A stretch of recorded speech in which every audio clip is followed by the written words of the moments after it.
معاشر المسلمين وجمرة المؤمنين رحمكم الله. روي عن أبي هريرة رضي الله عنه أن النبي صلى الله عليه وسلم قال: إذا قلت لصاحبك يوم الجمعة أنصت والإمام يخطب فقد لغوت. أنصتوا واسمعوا وأطيعوا رحمكم الله. أنصتوا واسمعوا وأطيعوا رحمكم الله. أنصتوا واسمعوا وأطيعوا رحمكم الله.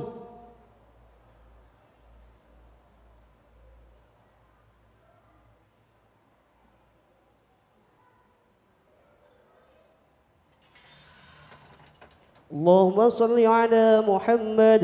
اللهم صل وسلم على سيدنا محمد.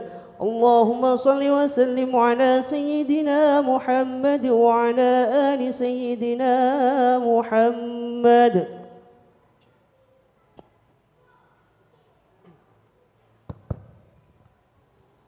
Assalamualaikum warahmatullahi wabarakatuh. الله أكبر الله أكبر الله أكبر الله أكبر. أشهد أن لا إله إلا الله.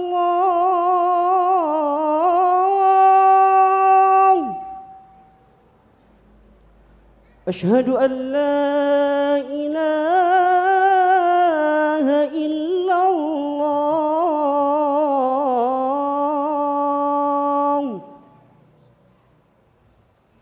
أشهد أن محمدا رسول الله.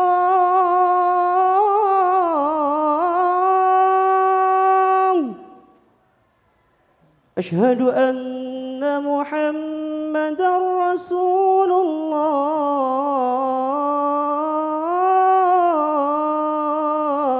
الله. حي على الصلاة.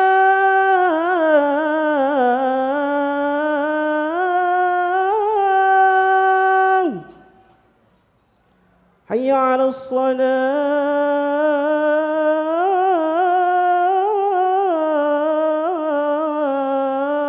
الصلاة.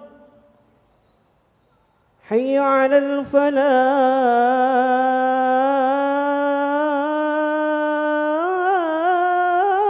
الفلاح. حي على الفلاح.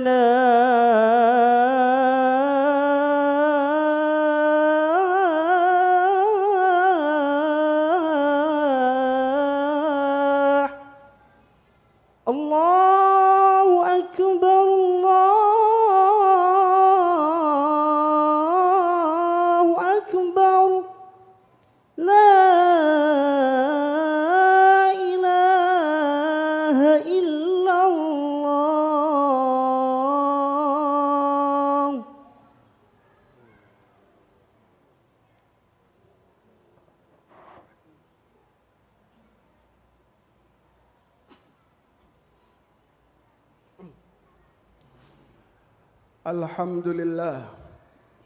Alhamdulillahi Rabbil Alamin. Wabihi nasta'in ala umuri dunya wad din. Asyhadu an la ilaha illallah fil awwalin wal akhirin wa asyhadu anna sayyidana Muhammadin. Allahumma salli wa sallim wa barik wa karrim ala habibina wa syafi'ina wa qurrati ayunina Rasulillah Muhammadinil amin. Wa ala alihi wa sahbihi wa man tabi'ahum bi ihsanin ila yaumiddin, amma ba'du. Faya ayyuhal mu'minun, faya ayyuhal muslimun, faya ayyuhal hadirun, usi nafsi wa iyyakum bitaqwallah. Faqad fazal muttaqun. Ittaqullaha haqqa tuqatih wa la tamutunna illa wa antum muslimun. Qala Allah Ta'ala fi kitabihil aziz A'udzu billahi minasyaitonir rajim. Bismillahirrahmanirrahim. Ya ayyuhalladzina amanu ittaqullaha wa qulu qawlan sadida. Yuslih lakum a'malakum wa yaghfir lakum dhunubakum wa man yuti'illah wa rasulahu faqad faza fawzan 'azima. Ma'asyiral muslimin, jamaah sidang Jumat rahimakumullah. Alhamdulillahi rabbil alamin. Yang pertama tentunya kita harus memanjatkan puja, puji, syukur kita kepada Allah Subhanahu wa taala atas nikmat yang diberikan kepada kita sehingga hari ini kita masih diizinkan oleh Allah masih mampu untuk menjalankan rangkaian kewajiban kita, yaitu rangkaian ibadah salat Jumat. Alhamdulillahi rabbil alamin. Selanjutnya kaum muslimin rahimakumullah, mari kita dalam hari yang istimewa ini, yaitu hari Jumat Sayyidul Ayyam di penghujung bulan Safar ini, marilah kita terus melaksanakan kewajiban kita di dunia ini, yaitu meningkatkan keimanan dan ketakwaan kita kepada Allah Subhanahu wa taala. Karena kaum muslimin, hanya ketakwaanlah yang nantinya bisa mengantarkan kita untuk mendapatkan ridhonya Allah. Hanya ketakwaanlah yang akan membuat kita mendapatkan kebahagiaan yang sejati. Hanya ketakwaanlah yang akan membuat kita nantinya kekal abadi di surganya Allah Subhanahu wa taala. Amin ya rabbal alamin. Kaum muslimin rahimakumullah, qala Allah Ta'ala fi kitabihil karim, bismillahirrahmanirrahim, yarfa'illahu alladhina amanu minkum walladhina utul ilma darajat. Allah akan mengangkat derajat orang-orang yang beriman dan orang-orang yang memiliki ilmu. Wa qala Rasulullah sallallahu alaihi wasallam, talabul ilmi faridatun ala kulli muslimin wa muslimatin. Mencari ilmu hukumnya wajib bagi setiap orang muslim laki-laki dan setiap orang muslim perempuan. Karena itu kaum muslimin rahimakumullah,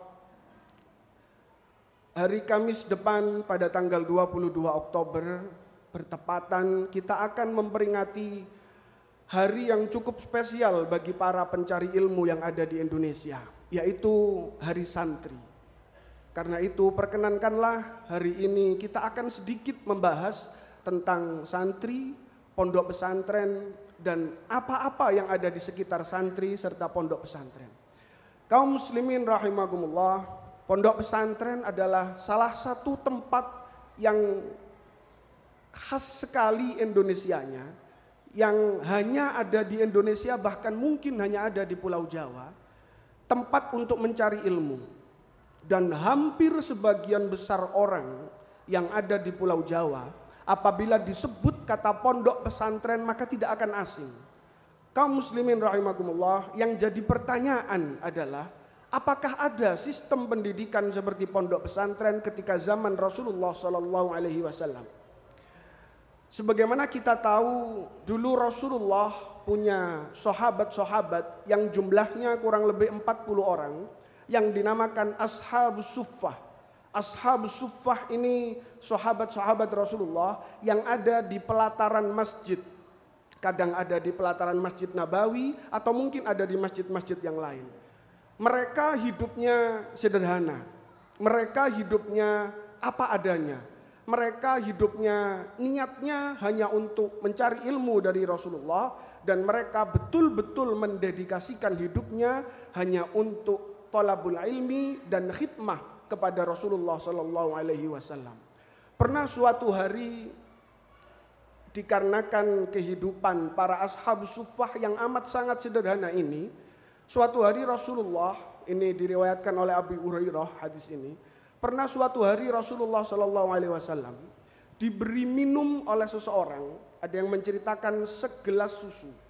Dipanggillah Abu Hurairah, "Ta'al ya Abu Hurairah, kesini ya Abu Hurairah. Ini ada susu, saya diberi minuman susu oleh seseorang 1 gelas."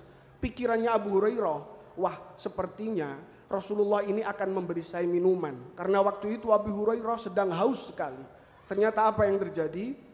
Abu Hurairah disuruh memanggil semua ashabus suffah. Semuanya Abu Hurairah panggil ke sini orang-orang yang ada di pelataran masjid yang cari ilmu itu. Suruh ke sini mereka. Akhirnya Abu Hurairah dengan sedikit kecewa karena beliau ingin meminum susu yang dimiliki oleh Rasulullah, tapi Abu Hurairah tetap melaksanakan perintah dari Rasulullah. Dipanggillah ashabus suffah. Satu orang minum dari susu yang dipegang oleh Rasulullah. Orang kedua minum, orang ketiga minum. Diriwayatkan sampai 40 orang minum, tapi susu di gelas itu tidak habis-habis. Terakhir giliran Abi Hurairah. Ya Abi Hurairah ta'al, saya tahu kamu haus, kamu minum dulu. Kata Abi Hurairah, jangan Rasulullah, panjenengan dulu saja yang minum Rasulullah. Tapi tetap karena Rasulullah ingin Abi Hurairah yang minum, akhirnya Abu Hurairah minum dulu sampai hilang rasa hausnya. Kemudian diminum oleh Rasulullah, dan air susu satu gelas itu tidak habis diminum oleh sekian banyak orang. Kaum muslimin rahimakumullah, cerita itu menjadi pengantar bagi kita bahwa seorang santri yang ada di Indonesia yang hidup di pondok pesantren seharusnya memang hidup sederhana, hidup apa adanya, tidak bermewah-mewahan, khidmah kepada ustadznya, kepada kiainya, kepada gurunya. Dalam rangka apa? Ittiba kepada para ahli suffah yang mengikuti khidmah kepada Rasulullah Sallallahu Alaihi Wasallam. Kaum muslimin rahimakumullah, kita tiba ke pertanyaan selanjutnya. Apakah di Indonesia pondok pesantren itu, apakah memang mirip dengan sistem pendidikan yang diajarkan oleh Rasulullah kepada ashabus suffah? Mari kita lihat sedikit sejarah pondok pesantren. Jauh sebelum Indonesia merdeka. Indonesia merdeka 1945, pondok pesantren pertama di Indonesia yang tercatat oleh sejarah adalah pondok pesantren Al-Kahfi yang berada di Jawa Barat. Rintisan dari Sunan Gunung Jati, berdiri tahun 1475 Masehi. Kemudian setelah itu tidak tercatat oleh sejarah. Yang tercatat oleh sejarah selanjutnya adalah pondok pesantren Sidogiri Pasuruan 1718 Masehi. Kemudian pondok pesantren Tegalsari Ponorogo 1745. Pondok pesantren Buntet Cirebon 1785. Kemudian yang paling akhir adalah pondok pesantren Banyuanyar Madura 1787 Masehi. 200 tahun sebelum Indonesia merdeka, pondok pesantren sudah mendidik orang. Pondok pesantren sudah memiliki santri yang nantinya santri-santri itu akan menjadi cikal bakal berdirinya Negara Kesatuan Republik Indonesia. Kaum muslimin rahimakumullah, kalau kita lihat berdirinya pondok pesantren itu adalah hasil akulturasi budaya antara budaya Arab dan budaya Indonesia. Pondok berasal dari kata funduk. Funduk artinya tempat menginap. Karena lidahnya orang Indonesia atau orang Jawa mengucapkan fa repot, akhirnya diganti menjadi p, pondok. Pesantren ini tidak ada. Kita cari di bahasa Arab manapun, kata pesantren tidak akan ada. Pesantren berasal dari bahasa cantrik. Cantrik bahasa Sansekerta yang artinya adalah orang yang selalu mengikuti gurunya. Orang yang selalu mengikuti apa kata gurunya. Tapi karena orang Arab tidak ada huruf C, maka cantrik C-nya diganti huruf sin menjadi santri. Dikasih awalan P, akhiran an menjadi pesantren. Pesantrian disingkat menjadi pesantren. Itulah kenapa di pondok pesantren yang paling utama itu adalah santrinya, bukan kiainya. Karena apa? Kalau yang utama kiainya tidak menjadi pesantren, tapi pekiaian. Kalau yang utama adalah gusnya, bukan santrinya, maka menjadi pegusen. Kalau yang utama adalah ustadznya, bukan santrinya, maka menjadi peustaten. Inilah pentingnya kita mengetahui sejarah pondok pesantren. Kaum muslimin rahimakumullah. Begitu banyak orang yang sudah ditelurkan oleh pondok pesantren. Jenderal Sudirman, salah satu panglima besar di Indonesia yang turut berjuang memerdekakan Indonesia, adalah alumni pondok pesantren di Yogyakarta. Pangeran Diponegoro, Kiai Haji Hasyim Asy'ari, HOS Cokro Aminoto, yang kita tahu mungkin Cokro Aminotonya, tapi HOS-nya adalah Haji Umar Said Cokro Aminoto. Beliau alumni pesantren, salah satu perintis Budi Otomo yang nantinya akan menjadi salah satu cikal bakal NKRI, pendidikan di Indonesia. Dan banyak sekali alumni pesantren. Pertanyaannya kaum muslimin, kenapa banyak sekali alumni pesantren yang mewarnai di Indonesia ini, yang mewarnai kehidupan bernegara kita? Karena kalau kita cari seperti apapun, pondok pesantren di Arab tidak ada. Kalau Anda cari di Yaman, adanya mungkin Darul Mustafa, Darul Hijrah, itu pondok pesantren di sana. Kita cari di Saudi, adanya Ribat. Kemudian kita cari di Sudan, adanya namanya Khalwah. Kita cari di Mesir, namanya adanya Ma'had.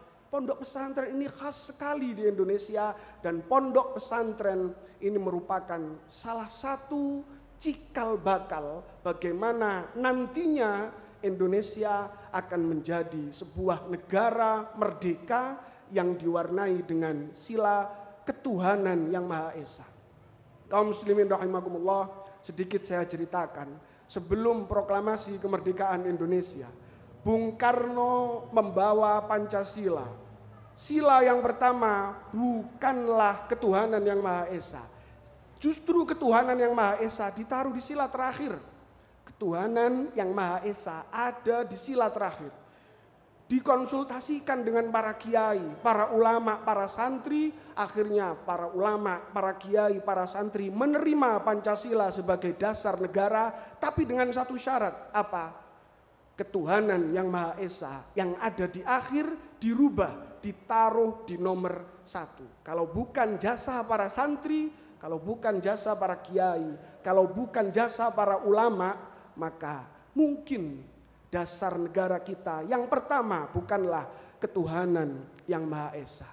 Kaum muslimin rahimakumullah, seringkali jadi pertanyaan bagi diri kita, mau jadi apa kalau anak kita mondok? Mau jadi apa kalau jadi santri? Seakan-akan yang timbul di pikiran kita, kalau zaman sekarang mondok itu santri itu kumuh, santri itu gatelen, santri itu penyakitan, santri itu malas tidur, tidak pernah ngapa-ngapain. Kaum muslimin rahimakumullah, hilangkan anggapan seperti itu. Santri adalah orang yang paling disiplin. Mereka 3:30 sudah bangun, mereka jamaah, sholat subuh, ngaji, dan tidak tidur lagi sampai siang, kegiatannya padat. Nilai disiplin ini yang akan dibawa oleh santri nantinya untuk mewarnai kehidupan bermasyarakat. Santri diajari jujur di pondok, dan ini yang nantinya akan menjadi cikal bakal orang-orang yang benar di masyarakat, orang-orang yang jujur, yang tidak hanya pintar tapi akhlaknya baik dan mengamalkan nilai-nilai kejujuran. Kaum muslimin rahimakumullah, 1 minggu lagi, Kamis depan, kita akan memperingati yang namanya Hari Santri. Jangan sampai Hari Santri hanya kita jadikan ajang untuk pawai sana, pawai sini, konvoi sana, konvoi sini. Tapi kita jadikan Hari Santri untuk meneladani bagaimana kehidupan sederhana santri dalam kehidupan sehari-hari. 1 minggu lagi kita akan menghadapi yang namanya Hari Santri 22 Oktober. Jangan sampai Hari Santri kita jadikan ajang untuk pamer pakaian yang kayaknya santri, pamer sarung, pamer baju, pamer peci. Mari kita jadikan Hari Santri introspeksi bagi diri kita supaya kita bisa mengikuti apa-apa yang dilaksanakan oleh santri di pesantren setiap hari. 1 minggu lagi kita akan menghadapi Hari Santri. Jangan sampai kita hanya memperingati Hari Santri, upacara di pagi hari, upacara lagi di sore hari. Tapi kita tidak mengamalkan nilai kejujuran yang dilakukan oleh para santri. Kita tidak mengamalkan nilai sederhana yang dilakukan oleh para santri. Itu yang harus kita lakukan dalam kehidupan sehari-hari. Kaum muslimin rahimakumullah, Semoga apa yang saya sampaikan ini dapat memberi pengetahuan bagi diri kita semua mengenai keutamaan orang yang mencari ilmu, bagaimana cara mencari ilmu, bagaimana santri pondok pesantren mewarnai Indonesia, dan bagaimana sebetulnya kita harus memperingati Hari Santri sehingga kita semua di sini nantinya diakui menjadi santrinya Nabi Muhammad sallallahu alaihi wasallam.